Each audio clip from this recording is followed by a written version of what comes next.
Hey guys, welcome back to my YouTube channel, Revit here. So today I'm just going to show you how to convert a schedule, something like this, into an Excel file, CSV file that looks something like this, so that you can maybe give this information to another consultant. Okay guys, so the first thing you would want to do is go to your schedule that you want to convert to your Excel file, which is basically your CSV file. Then you go to the top left hand, you say File, Export, and then you just hover over this arrow. It takes you down to Reports and to Schedule. Then it opens this window for us. We can just save this, just call it column schedule revision 0 maybe. Then we say save.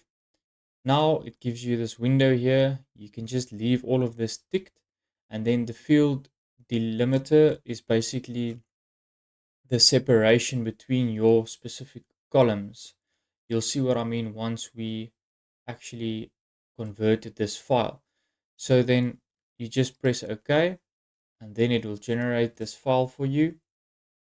Now we're going to go and open this file.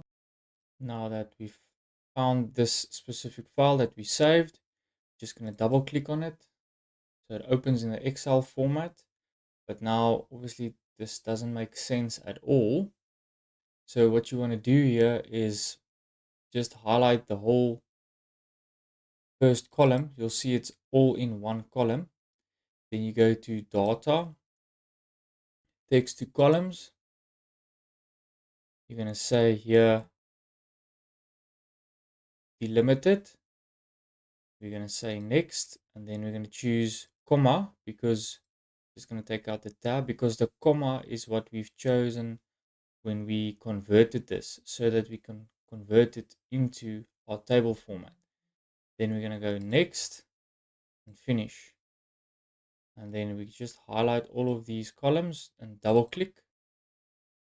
And then it will generate your table for you that we have in the Revit file as well. So you can just make it pretty.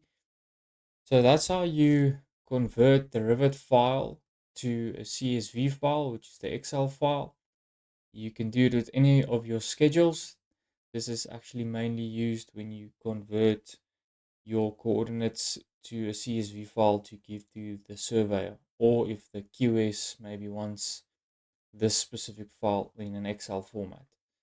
So that's how you do it, guys. Thank you for watching, and please like and subscribe for more content.